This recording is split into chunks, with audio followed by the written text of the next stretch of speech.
Hello, fellow residents of Tamriel. It is the Beeve, and welcome back again. Today we are going to go over a Stamina Necromancer. This is an improvement from the other Stam Necro class that I had put up on a couple months ago when the Dragonhold patch was coming out. So this is the only thing we've really changed is swapped out a couple abilities and giving ourselves a little bit more damage overall with it to begin with too. So it's a little bit different, and we'll go over it all here. But we're bow and two-handing, just like we were in the previous video as well. We are running 10,027 maximum stamina, or maximum magicka, pardon me, with a 514 recovery. 15,293 in health with a 321 recovery, and 33,054 in maximum stamina with a 1522 recovery. Our weapon damage on our bow bar sits at 2647 with a 39.1 spell critical or weapon critical rating. And when we bar swap, that changes to 3270 damage and 37.9 critical rating. Both bars have a spell and physical resistance of 13,949. The 15.2 in health, a little bit low. I understand that for some people. If you don't like that, you can always take some of these points out of stamina and put them into your health and make up for that. You'll lose a little bit of damage in the process, but you'll gain more health in the process as well. If you're running in the right group with warden healers or tanks that are able to give you minor toughness, that increases your maximum health. And a tank wearing like Eben will help increase your maximum health as well. So there are ways to up this. Both those little things right there take you from that 15.2 to having above 17,000, which will play out very nicely. Now, all the body pieces I'm wearing are in Divined, so the Shadow Mundus Stone that I'm using gives me 19% more critical damage done. I am using Lavafoot Soup and Saltrice. This adds maximum stamina and stamina recovery. No health on here whatsoever, that is why our health is low. But with this long and demanding rotation that we're going to pull off here, that stamina recovery is very much needed.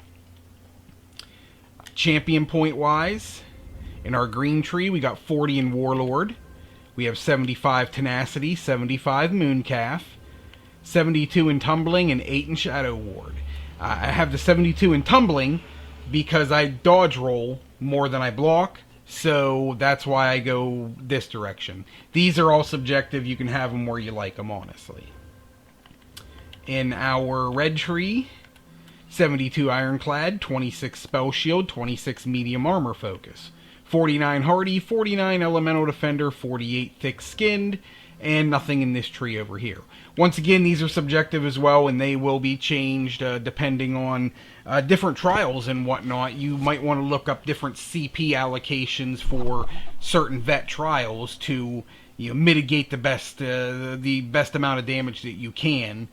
Some trials have more spell damage than physical damage, so you need having more spell shield or things like that. So different trials can require different CP allocations, at least for the red tree. Now in our blue tree, we are running 66 in Master at Arms, 51 in Thaumaturge, 61 Precise Strikes, 43 in Piercing, and 49 in Mighty.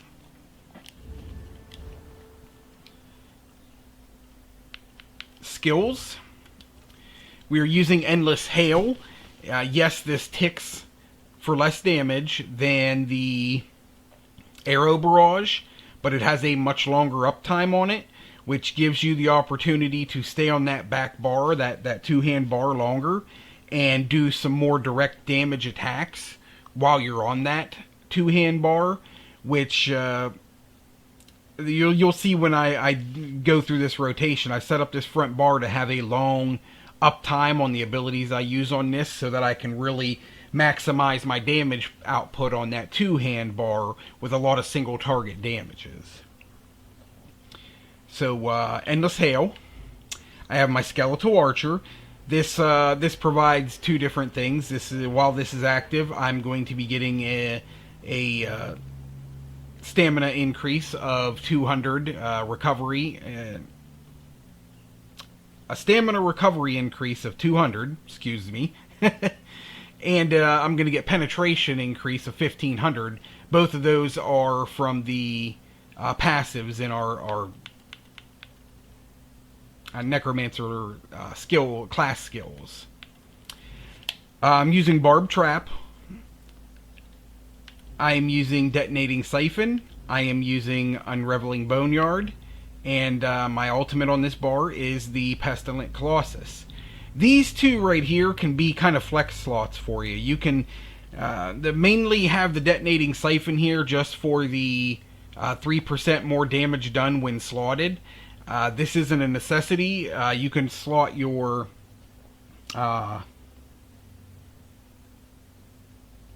Vigor here. Excuse me, it took me a second. My brain went. My brain stopped working. But you can put your Vigor here to give yourself heal. You can put it here to give yourself heal. Either one of these spots for me are flexes, so I can do whatever. Normally, when I'm in dungeons, I'll have my Vigor on my L1 and I will have the Necrotic Potency on my right trigger, so that I can suck up all the corpses and generate ultimate after trash mob fights. So I have ultimates ready at my disposal when we get to boss fights. On my two-hand bar, I am using Wrecking Blow. I'm using Blighted Blastbone. Executioner is on here. We're not using Executioner until we hit Execute phase, plain and simple. This is not an ability that we use until Execute phase happens. Detonating Siphon, this is where I am activating it on this bar right here. And I have my Skeletal Archer back here as well. I leave this one here. This could be another flex slot for people. That I don't use this one here for anything, honestly. The point in having the Skeletal Archer there is just for the extra 10% critical chance in Execute phase that the Death Knell passive gives you in the Gravelord ability, Gravelord class abilities. And then once again, Pestilent Colossus on this bar as well. Now, the rotation is pretty simple. We have Endless Hail, Skeletal Archer, and Barb Trap. All of these have very long uptimes on them. We got 14 seconds on Endless Hail, we got 16 seconds on the Skeletal Archer, and we have 18 seconds on the Barb Trap. So I have 14 seconds from start to finish on this, on a full rotation, before I have to come back and reapply my Endless Hail. So that gives me, Endless Hail light attack, Skeletal Archer light attack, Barbed Trap light attack, and bar swap. And then that gives me a lot of time on this back bar to pull off a lot of these heavy hitting single target damages.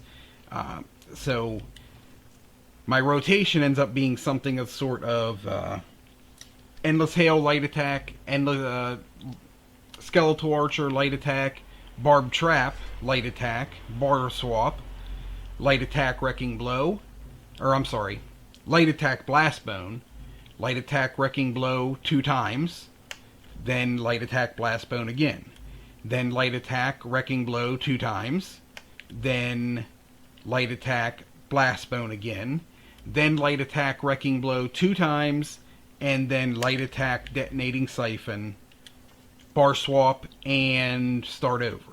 It's a long rotation. It's got a lot going on. It really does.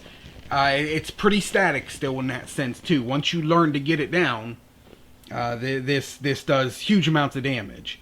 So once you get to that back bar, only thing you got to remember, it's going to be Blastbone, two Wrecking Blows, Blastbone, 2 Wrecking Blows, Blastbone, 2 Wrecking Blows, Blastbone, 2 Wrecking Blows, Blastbone,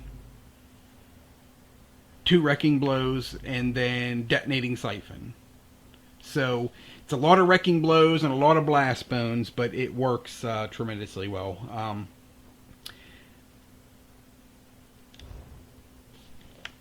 Nothing has changed other than that. We are still using Perfected Locistes and the Perfected Reliquins.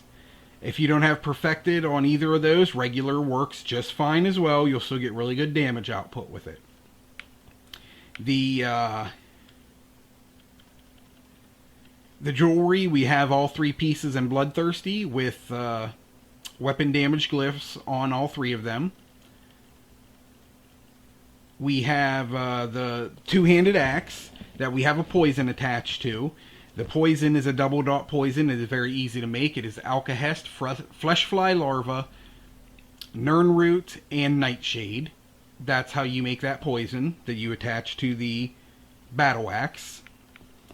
And then our Maelstrom bow that we're using is infused with a weapon damage enchantment on it because that, pardon me, that Endless Hail is going to re-proc that glyph while we're on that back bar, giving us a 100% uptime on this glyph as long as we are reapplying Endless Hail before it falls off. So those are the weapons and jewelry. I am wearing Storm Fist helm and shoulders. I left the health glyph on the heavy head mainly just for that little bit extra health. That's what kept me from not having to allocate any of my skill points into health at all. That's why I still had 64 points in my stamina. Like I said, if you want more health, you can always take some points out of stamina and put it into your health. So that's just one way that we can move some health around and give us a little bit more health. All of our body pieces, as stated before, are in Divine, and all the other pieces other than the head have the stamina glyph on them. So I am going to go ahead and do this quick parse right here. It's going to take me a few minutes. I'm going to show you exactly what this can do on this Trial Atronach dummy, and we will come back and discuss it afterwards. Don't worry, I will fast forward through all of the this right here, so you're not sitting here watching me hit this for 4.5 minutes. But I'll see you guys on the other side.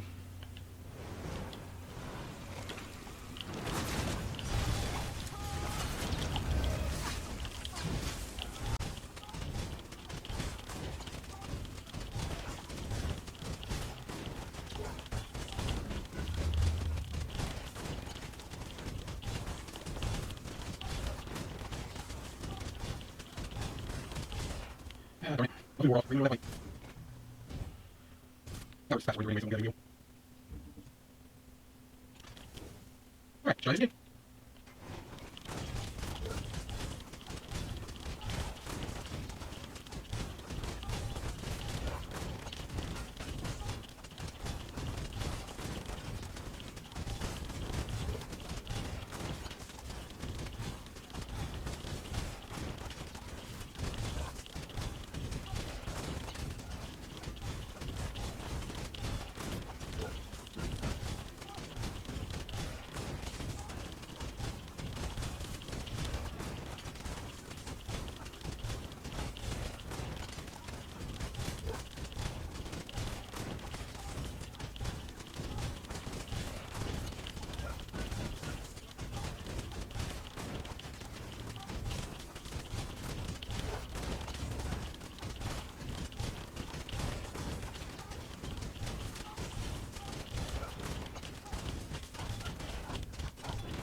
And there you have it, 82,788. Very, very heavy hitting, plain and simple. The first one, you may not have noticed it in the, or maybe you noticed it if you paid attention to the fast forwarding part, that my food ran out halfway through the first parse, so I had to stop everything, reset everything, eat my food, and that's why you see the one up there. It says 61,000. So, but 82,788. That is that's killer numbers right there. That's huge. Yeah, 82,000 damage, almost 83,000 damage. That's huge. That's big numbers. Just looking at combat metrics here, we are looking at our highest DPS ability that we had was the Wrecking Blow at a little over 12,000 DPS. That's just the Wrecking Blow itself. Our light attacks came in right under that. Our ideal Arms of Reliquin came in right under that. And Blast Bones, Endless Hail, and Executioner, even though we didn't use it a bunch of times, Executioner still hit for monstrous numbers. Because of our Death Knell passive, actually every one of our Executioners critted, 18 of 18. So they did huge amounts of damage. It averaged doing about 93k, and you'll see it maxed out right there at 148k. So almost 150k on that Executioner. So, I mean, really good damage numbers, plain and simple. And you're not going to get turned down by any trial guild or any pug guild or pug trial with numbers like that. You are doing your part, plain and simple. So, awesome numbers. I couldn't be happier with those. A few tweaks that can be made to this as well. Let me get out of here. One of the things you can do, some people don't like spamming Wrecking Blow. I don't know why. It's just taboo to them. I don't get it. I really don't. So, if you do not like the Wrecking Blow spam, you can always substitute out the Wrecking Blow and put in your Venom Skull right here, and then just do the rotation the same way using Venom Skull instead of Wrecking Blow. And it'll be a difference of about 3k DPS on that dummy, on that raid dummy. So you're still going to hit above 70, 76. You should hit in the 78 to 79 range still using the Venom Skull. So if you don't want to use the Wrecking Blow, you can definitely use the Venom Skull. It's not it's not that big of a deal. Another thing that you can do as well, that I do myself, honestly, instead of Executioner right here, I don't have the Executioner morph, I have the Reverse Slice morph. And what that does is, instead of doing 400% more damage, like the Executioner right here does, the Reverse Slice will do only 300% more damage, but it'll splash damage like 70-some% of that damage that's done to enemies that are close to the one that you're hitting. So in trash mobs and whatnot, that Reverse Slice hits like a champion. It's crazy. It really is. You'll hit something for huge numbers. You'll hit something for 30 or 40k, and something beside it automatically takes 20 or 30k just because you hit it. And something beside it did the same thing. So it really helps clear trash mobs, and it helps me feel a little bit more useful in the mob pulls, the trash pulls, because I'm doing more area of effect damage. I'm able to help clear that stuff out quicker. Where, like, if I'm dual wielding, unless I'm going to sit there and do the spin it to win it, I'm not really helping out. I'm single targeting things too much. So I like this Executioner for that fact right there. That is all I got for you guys. I hope you liked the video. I hope you liked where it went. This is my favorite build to run. This is the character that I run when I am running as often as I possibly can. I do have a Sork that I'm very fond of as well, and that is my achievement tune. So that's the one that has all my skins on it, and the ones that I just need, you know, certain small parts left to complete for skins. So if I'm going for one of those skin type of runs or something like that, I'm on my Sork. But any other time, right here is where I am sitting. My Stamina Necromancer is my favorite class right now. So that is all I got for you guys. If you have any questions, don't hesitate to post them down below. And looking forward to posting some more videos. But until then, guys, thank you for tuning in, and happy adventuring.